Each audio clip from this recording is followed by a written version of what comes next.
Good evening, everyone. Welcome to Tom Plays Europa Universalis 4 for Absolute Beginners. So, as we're doing it for Absolute Beginners, this should be the screen that you see when you first load up, and we're going to ignore all the options and just go straight into single player.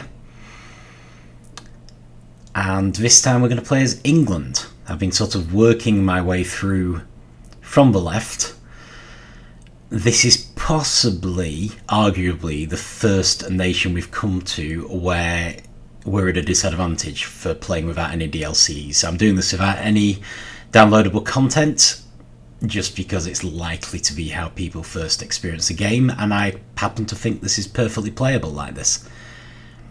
So if we just click on England, it takes us over to where England is. Note it's highlighted so we can easily see our lands, but they're all quite visible at the moment, and we just choose play. So I'm not going to change anything here. It's going to be normal game. So England, okay, so we got the background. There's a lot of interesting stuff in this background. One of the things that will become clear if you look into it very closely is that we're in both a very good and a very bad place. We had some extremely good kings in England, and France basically had to put up with Charles the Mad, who was not Charles VII, he would have been Charles VI, who was not as good a king, and as a result of that, partly as a result of that, France is very fractured. They've lost control of Burgundy altogether, and England has got a valid claim to the throne of France, which in some ways puts us in a very powerful position. However, everything has turned around and the boot's on the other foot now. We now have Henry VI as a king, who is terrible. Charles VII is fine, perfectly good king, and had an awful lot of support from Joan of Arc, who is now unfortunately dead. But Charles is in control of France, and we basically signed a treaty agreeing to hand over Maine, and we have to decide whether we're going to honour that or not. Probably not. But in general, things are not going that well for England. And this is just some of the background. Unfortunately, because I'm from England, you're probably going to get a lot more history on this one. I'll try not to waffle on too much. Religion. Okay, we're Catholic, as all Western Christian countries are at the moment. That may well change later. We will go into how to use that. We're a monarchy, we're a slightly different type of monarchy as England. We're actually less absolute, following King John and the Magna Carta. So in that respect, we're partly at a disadvantage for world conquest, but we also have a lot of advantages. And there's a bit of a warning about the Holy Roman Empire, which will factor in. We will be looking into it. There's going to be a lot to cover. This, on the other hand, we can ignore completely. It started appearing in one of the patches, and I have absolutely no idea what it means or why it's here. Just ignore it. Okay, so this is the screen we will start on. We're playing as England, and all of our lands are in red. Not to be confused with the sort of burgundy colour of Burgundy, appropriately. So, might be a surprise to some who aren't as used to English history that we have holdings on the continent. These are actually not as invalid as you would think. They were largely due to marriages and due to the fact that originally our current kings were actually the Dukes of Normandy, which is this area here, which is where our claim to France comes from. There's a lot of tension, shall we say, because France, as you can probably see, is quite fractured. These countries are all part of France, not that one, and these down here as well. and they're all vassals of the King of France. In theory, Normandy would be too. All of these lands are held in liege to the King of France, and the lords of these lands are required to basically come and bow to the King of France and swear fealty. However, that's a little humiliating when you happen to be the King of England as well. So it's a pretty confusing situation. And we've actually, oddly enough, lost some lands. The height of the Angevin Empire, we had all of this down here and had more land in Ireland, I think. But things have gone a bit downhill for England, and they're in danger of going more so. The thing that's going to stop them is that we're going to be making the decisions and not Henry VI. So historically, England will end up losing all of these lands, and strangely end up we'll end up taking the rest of the British Isles, but we will ultimately lose most of Ireland again. But anyway, at the moment we have got one county in Ireland. We've got Wales, which is being considered part of England because we've had it so long. Cornwall, Isle of Man equally. Isle of Wight, which isn't even being labelled on the map, along with a bunch of other British Isles. We have Gascony down here, we have Normandy, we have Calais, and at the moment we have this area as well, which I really should know the name of. I feel like it's historically part of Anjou, but we don't actually have Anjou. But we've agreed to hand this province over in exchange for peace from the 100 Years' War, which I think it said had been going on since 1337. So we're already beating the 100 years, but it's been a bit on and off. So yeah, that's quite enough history for now. So this is the screen you see. It has a lot of information. It has more maps than I remember. I did actually try and get rid of some of these extra ones, but they keep coming back. So whether that's a bug in my game, or whether that's the new normal for maps, I'm not going to cover them right now, but I remember us starting with only these 4. But the others are all useful, so I will leave them in, but I will explain them as we go. There's a lot of information up here, but most of it we don't need to know right now. You'll hopefully see some of it change. The main thing is the date and the fact that the game is paused, which you can also see here. We have 5 speeds that the game can run at, and we're currently on the lowest speed. We can use these buttons to change it. I probably will use the button rather than the keyboard, even though the keyboard's more efficient, because I want you to be able to see what I'm doing. We have some information down here, which isn't that important. And we have most of the stuff we're going to focus on this episode is up here. Starting with these alerts. So you get a whole bunch of alerts here. Usually there's more than this to start with. And they're things that need your attention. So they're a good place to start. We only have 3, so a lot of the stuff we're going to have to deal with is going to be without the alerts. But we'll start here. Too few rivals.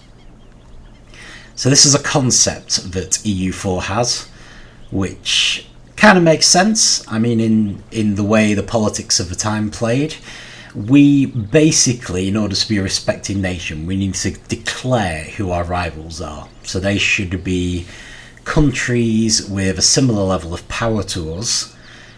And we're basically saying to the world, these are our competitors, watch us beat them. So it's a good idea, if possible, to pick someone who you will actually come into conflict with, and someone who you're planning on going to war with and whom you feel you can beat. To help us out, they've given us a nice little list of the nations who hate us, of which there are 4.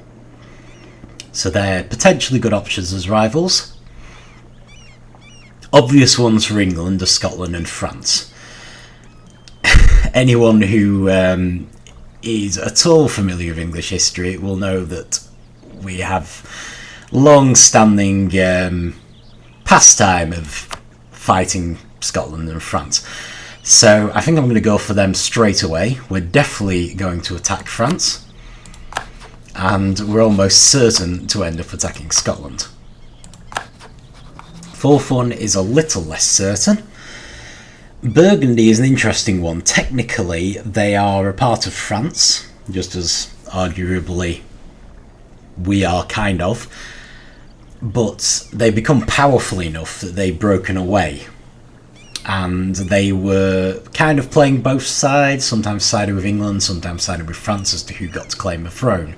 I don't think they ever particularly tried to claim the throne in France for themselves, but they've managed to carve themselves out some independence, partly because they're owning the Low Countries. I think they have a bunch of vassals as well. I think these people belong to them. Flanders belongs to them, Nevers, maybe even Holland.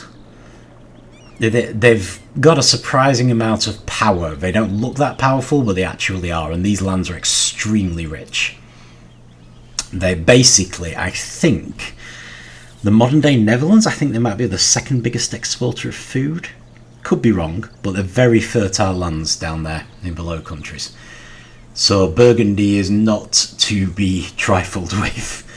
However, there's a good chance we'll come into conflict with them, whether we like it or not. Unfortunately, they do hate us.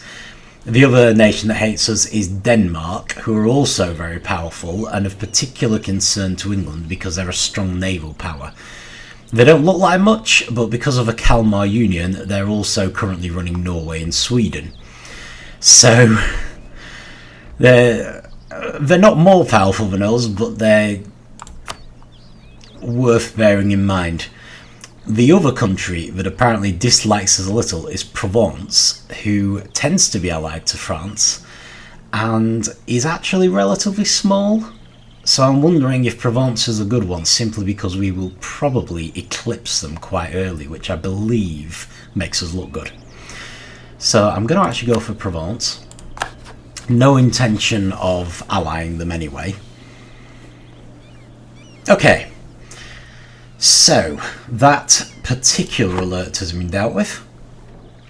We have another alert here. We have a free advisor slot. So, advisors are very important.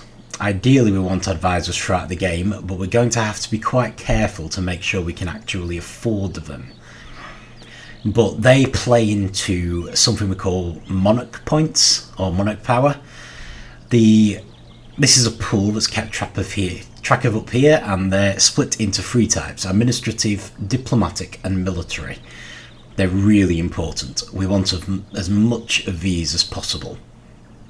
The way the game works is that every month we gain a certain number of monarch points. By default we gain 3 per month, and that's what we actually have. The abilities of your ruler can increase this by up to 6 with no DLC. So the best ruler would have 6 administrative skill, 6 diplomatic and 6 military. As you can see, we are lumbered with a king with 0 in every slot, which is one of our big disadvantages. We also have the option of hiring advisors, who can also increase this. Before we do that, we're going to need to check on our finances. So if I just close this, the area we've been seeing when we pick these alerts has actually been taking us to a place we can get to by clicking on England's shield. The 3 lions. This leads us to another bunch of tabs, which is where things get a bit complicated. But you will get used to them over time. So the one we want to look at here is the economy screen. And this basically has a load of information, but most of it is not that important. The big bit is here, the balance, as it will be in any economics, and we can see that our balance is plus 3.73 ducats. We measure everything in ducats just for convenience. So that isn't bad, actually. At this point in the game, your basic advisor is going to cost 1 ducat per month, so we can probably afford 3 advisors. We might want to change that depending on whether there are any good ones, but we can definitely look at this alert. So the advisor screen is one on the extreme left, which is the court screen. So we've got 3 types, again with the monarch power, 1 for administrative, 1 for diplomatic, 1 for military. As a rule of thumb, administrative is most important, military second, diplomatic third, but it depends how you're playing your game. But I'm going to look at administrative first. It's worth checking to see if we have any bargains. You do occasionally start the game, and as you go on, get people who are cheaper. So your basic costs tend to be a +1 advisor, who will be at the moment 1 ducat per month, a +2 advisor who will be 4 times as expensive, so definitely out of our price range normally, and a +3 advisor who will be even more expensive, possibly something insane. However, we do have this chap, John Capgrave, who will reduce our unrest, which could be very useful for England because we're going to have a lot of unrest, and he's a +1 advisor for only 0.5 ducats per month, so I think we should go with him. Every advisor has a special ability, so we're going to look at those as we go. In this case, he will reduce the chances of uprisings in our country, which is very handy for England because we are in an unstable state. Okay, military. Now, military is always an interesting one because often we will care more about the advantages that they bring, the special abilities, than we will about the monarch power. At the same time, we've got a choice of 2 +1s, can't afford the +2. This is unusual actually, we've got the 2 best ones. Morale of armies is very useful at the start of a game because it massively increases your chances of winning combat, and discipline is useful throughout the game because it increases your chances of winning combat. I'm honestly not sure which of these I should pick. I'm gonna go for morale because we're right at the start of the game. Discipline is always good, morale is good at the beginning. And that leaves us with a diplomatic advisor. Still no +3 advisors. We've only got 1 choice of +1, but this is actually diplomatic reputation, I would argue, the best one you can get.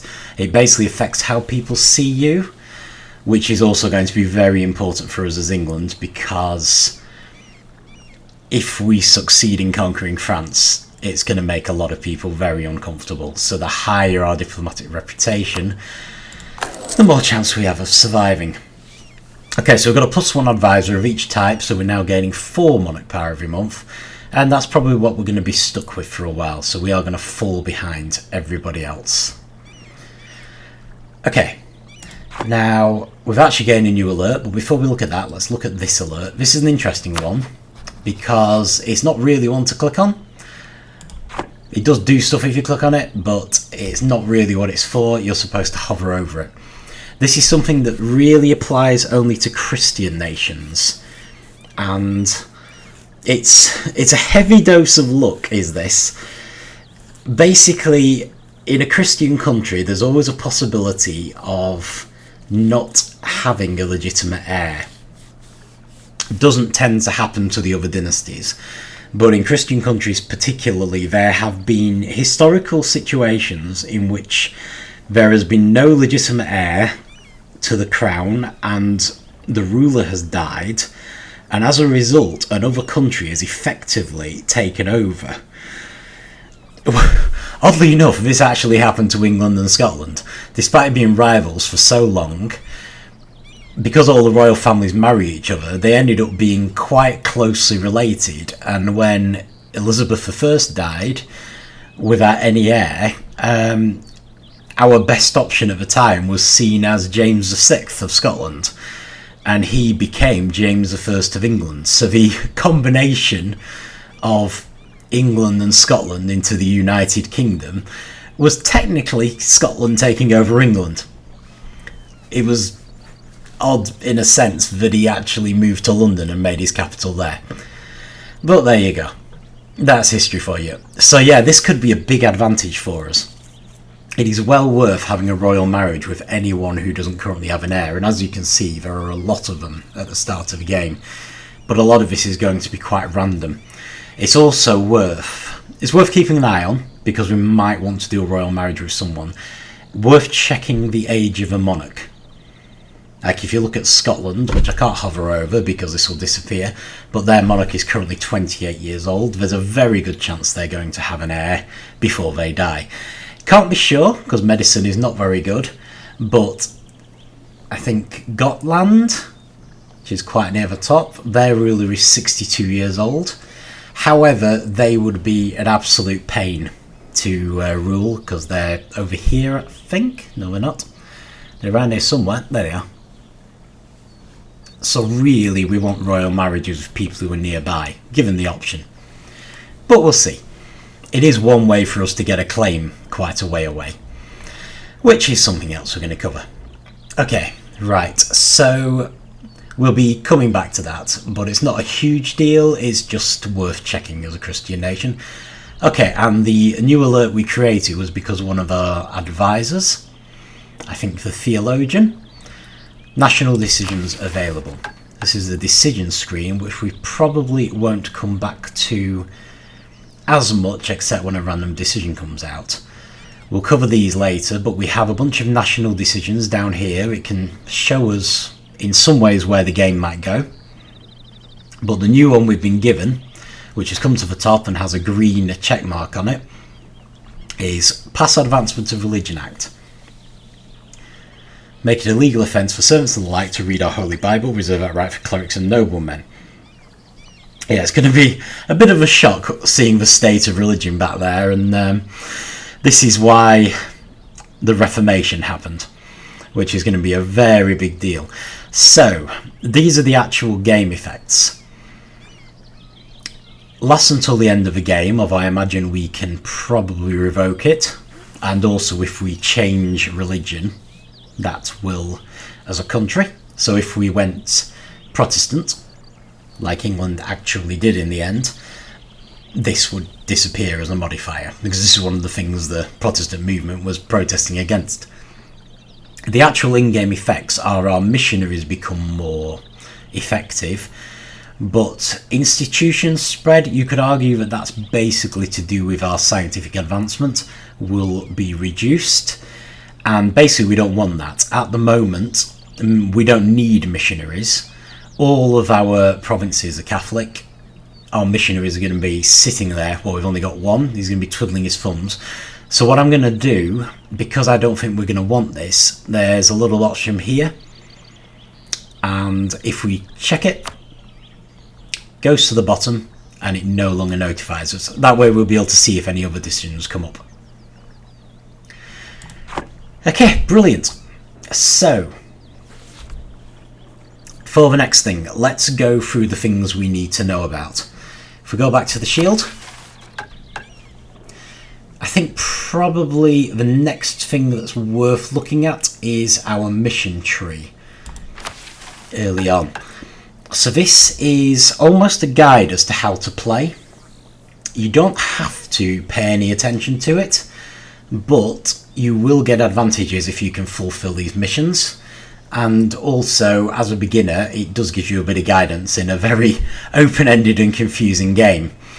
So we're going to be checking this periodically to find out what we need to do. A lot of this stuff is fairly standard, so trustworthy allies, you often get this. I mean, I think these change depending on DLC, so we've got a fairly basic one. So this I think we will do anyway, just by having allies. This one always gets done anyway. We will gradually increase our income as time goes on. Levy the troops is similar in a sense, but we're going to have more trouble managing it than you would think, because we're going to have to go to war almost straight away. And this is the big one, the 100 Years' War.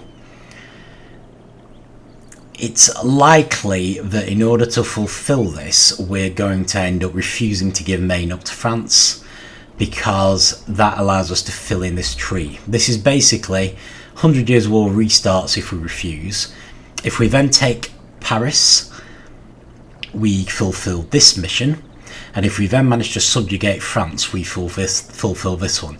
I do think this is worth doing even as a beginner, even though it's difficult and it will set us back even further than we started, because we should be able to manage it. It'll fulfill these missions, which stop there. There are no missions coming after them.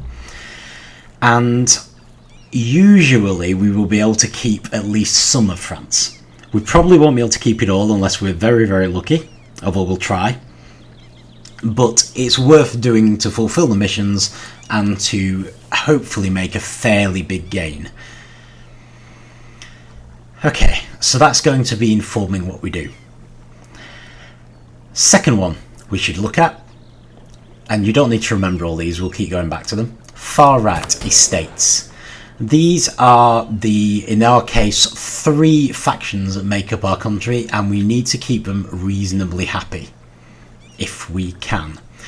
At the moment, they're quite powerful. We own 30% of the land.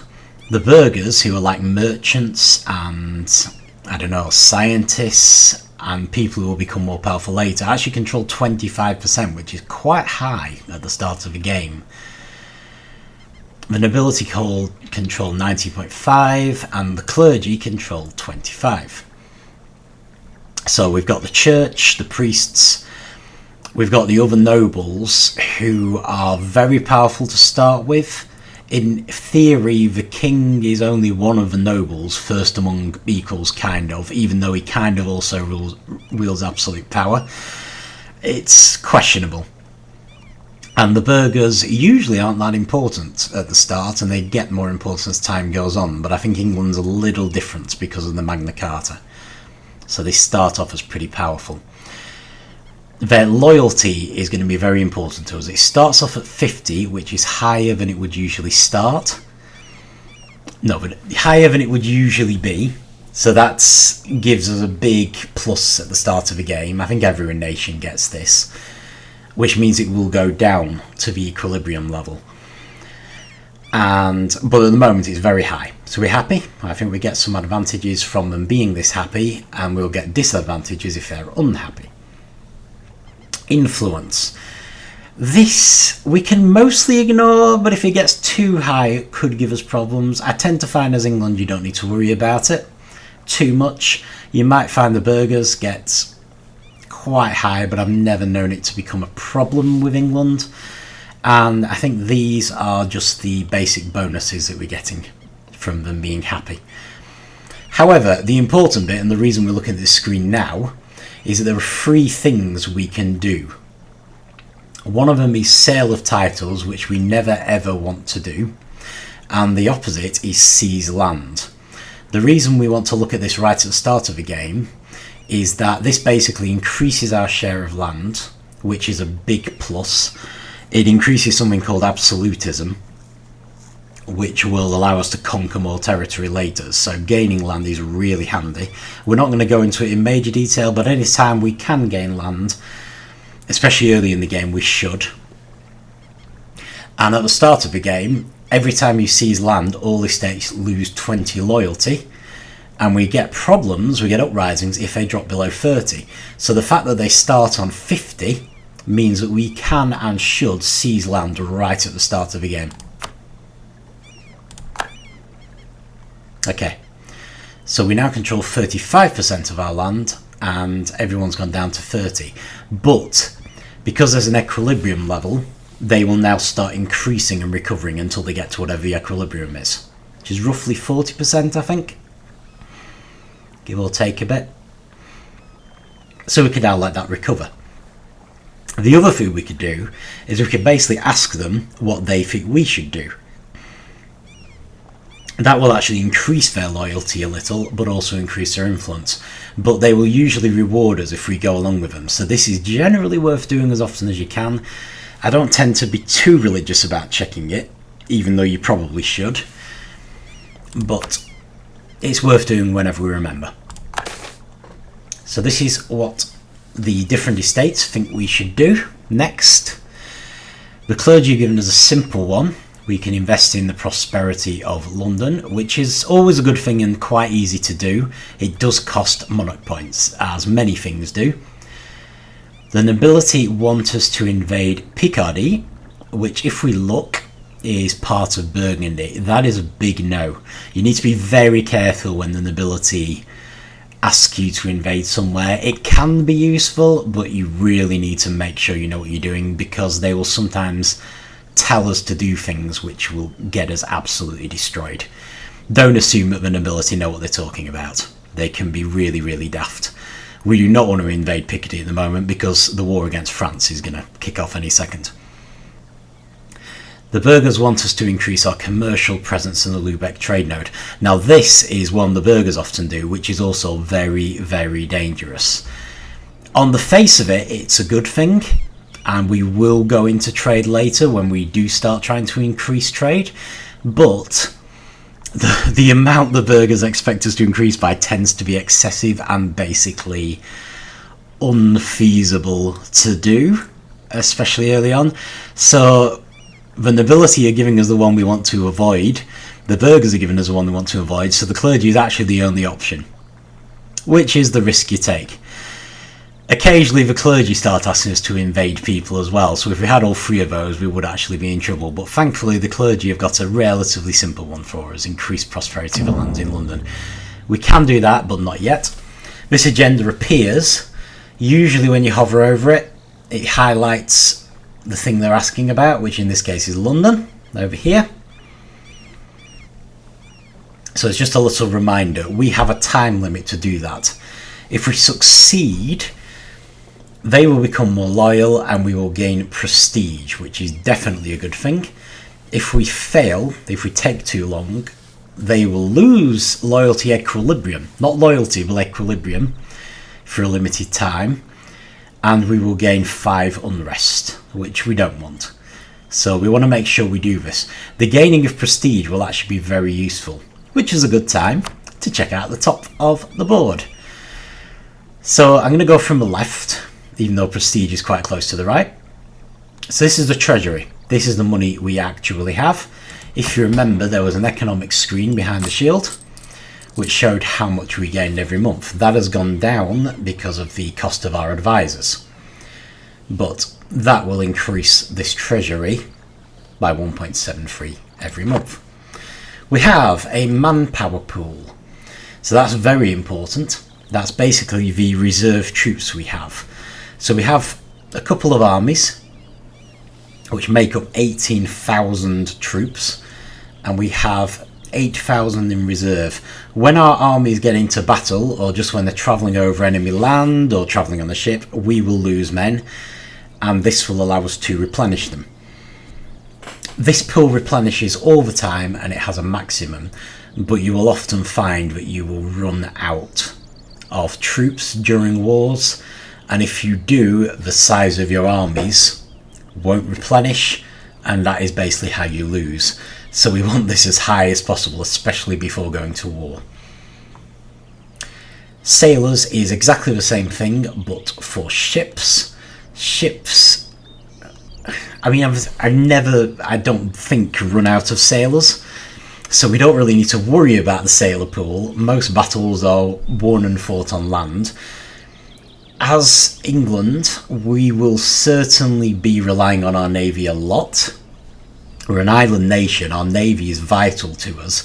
One of the main things it's going to do in the early game is that if, probably when, every other country goes against us, because we've taken France, hopefully, the navy should allow us to stop them from landing in England. Except for Scotland, who we can hopefully handle. But yeah, the navy may be our big protection. Okay, don't worry about remembering all these, I will we'll mention them again. Stability is incredibly important. So, money's important, manpower's important, sales not so much. Stability, very important. We never want this to be less than 0. It only goes from -3 to +3, so a single stability point is worth a lot. If it's on +3, that is fantastic. Ideally, we want to keep it on at least +1. Just in case, because random events can reduce it, but having it at less than 0 will really cause issues. For now, we're just going to have to leave it at 0. We can't afford to increase it. You need administrative power to increase it, and we need administrative power for everything. Corruption, not that important. It goes up, often it goes to 0. We can control it by spending money. I wouldn't worry too much. Generally speaking, if we go back to the economic slider, there's a route out to corruption. But if the corruption goes above 0, we just increase this. and it starts going down. We just try to have it going down over time. I've never had major issues because of corruption, so not that important. Okay, prestige. So this is the one we were just mentioning on the estate screen. If we succeed, well, we will. Once we raise the base tax in London to 9, we will gain 10 prestige. Prestige goes from, I think, minus 100 to plus 100. It is basically, along with diplomatic reputation, it is how other nations view you. We really want this as high as possible, as close to 100 as we can get. It tends to go down over time. If you look, it says currently at 8.91, but it goes down by 0.54 yearly. So we need to be constantly doing things to increase our prestige. So one of the things we can do is fulfill that mission, which will give us an extra 10. We're only on 8, so we've got a long way to go to get to 100, but we will gain prestige by winning wars and all sorts of things. So we should be able to get it pretty high. I think it automatically goes to 0, so that's like the equilibrium level with the estates. But yeah, and there's a bunch of advantages. Even for having it on just plus 8, we're gaining a bunch of advantages. So imagine the advantages we'll get from plus 100. Okay, legitimacy is similar to prestige but much easier to keep up, and we start at 100. I would argue that prestige is how other nations view us, legitimacy is how our own nation views us, and specifically how they view the current ruler. So our current ruler, even though he's terrible, Henry VI, is seen as very legitimate. He is also the guy with the claim on the French throne, so I have no particular intention of getting rid of him. In fact, if we do succeed in taking France, it's vitally important that we keep him, because at least until France views us positively, which is going to take some doing if we're going to conquer them. So yeah, prestige actually does increase our legitimacy. So at the moment it's actually going up. So legitimacy usually isn't a concern, but it can become a concern depending on what happens with our rulers. You know, rulers die, sometimes we get an heir who's only vaguely related, so it can become a concern, but at the moment it isn't. We want this as close to 100 as possible, just like prestige. But we will find it tends to go up, especially if we keep our prestige high, whereas prestige tends to go down, no matter what we do. Power projection. This is the extent to which we're seen as powerful. This is one of the things we needed those rivals for. If we can get this up to 50, it increases our monarch power in each category by 1 per month. It's quite hard to keep it above 50. We're mostly going to do it by winning wars, but there are other smaller things we can do. One of them is having rivals. So yeah, it already seems to think we have a long-time rival. Maybe that's France, even though we only just selected them. And that is one of the things that can help to keep our prestige up, and it also helps us in war. So worth having if we can manage it. The 3 monarch points we've kind of covered. You'll see how we use them as time goes on. And to the right of that we have stuff which isn't as much of a concern. Age of Discovery, the game is split into ages. The best time to conquer everything is the Age of Absolutism, but we are going to try and conquer stuff before then and after them as well. So at the moment this is the Age of Discovery, where it's all about exploration. There's a lot of the world map that we currently can't see, and as one of the West European nations we're especially going to want to be trying to discover the new world over here. That's going to be very important. But generally you can ignore these as a rule. They're not that important. And we have 4 types of public servant that we can use. Merchants at the moment we're not going to worry about particularly. Colonists we don't have any anyway. They will be important later. Diplomats are important. They're going to be very important. We have 3 of those. You can possibly see that both of our merchants are already working, whereas our diplomats are sitting around doing nothing. And missionaries will be important later, but for now they're useless. And we have 1 and they're doing nothing. Okay. Again, please don't worry about remembering all this. I know there's a hell of a lot of it, and we're going through the whole session without even starting the game, but it will get easier as time goes on. Fine, okay, so I'm just going to have a look at some more stuff behind the shield, and then we'll probably actually finish. I'm going to try and make these between half an hour and an hour, where possible. So, other things that we need to look at.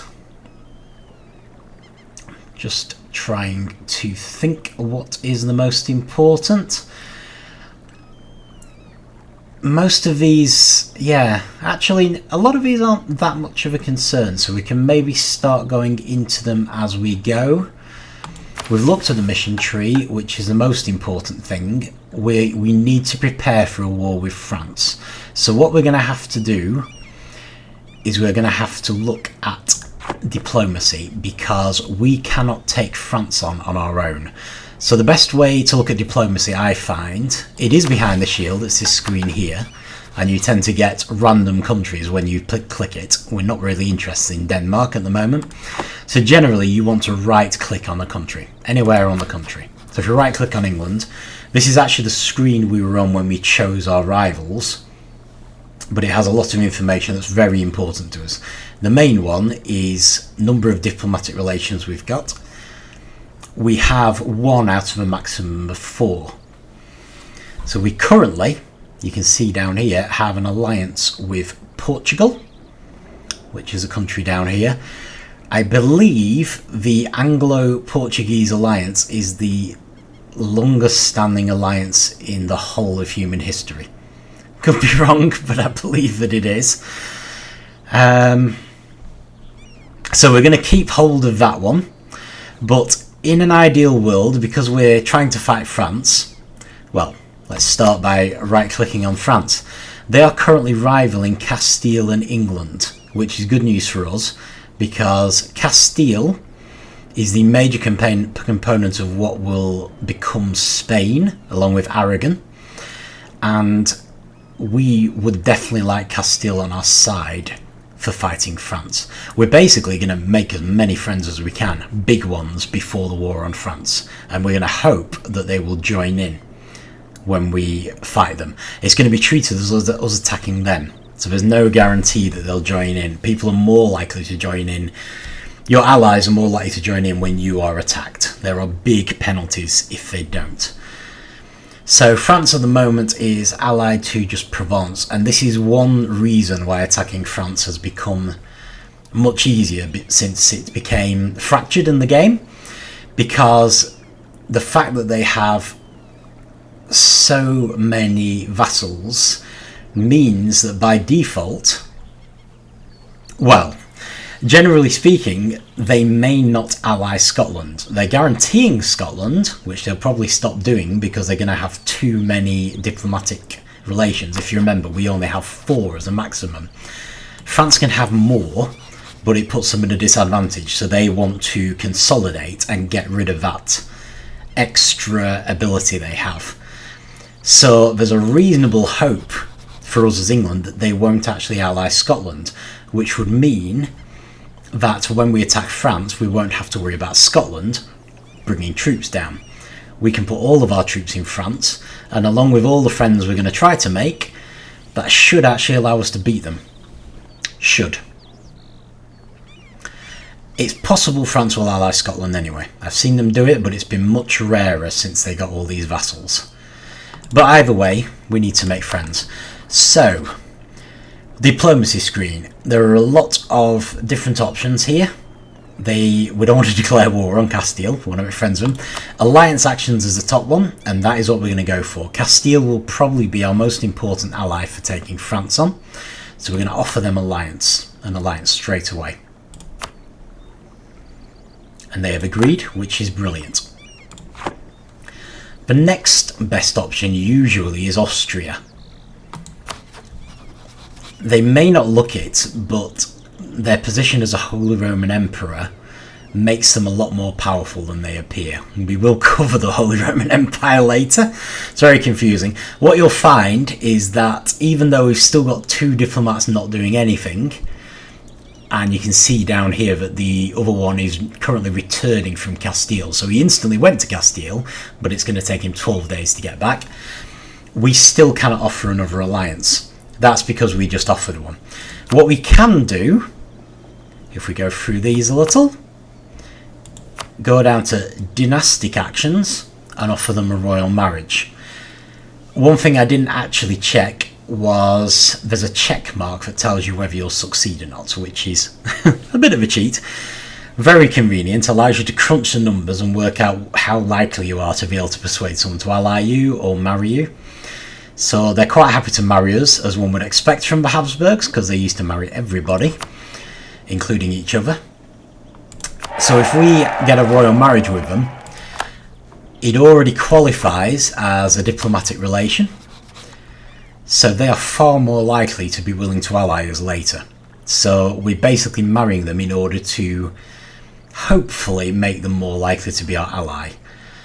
The third ally we want to get, if we can, sorry, the fourth, because we start with Portugal, is Aragon. Obviously they're on a border with France, they're very powerful, and they are willing to have a royal marriage. We're going to have to work harder to ally them, but not that hard. You can see the positives and the negatives exactly balance, so the royal marriage will probably be enough to get them on our side. They're a bit against us because we're currently allied to their rivals.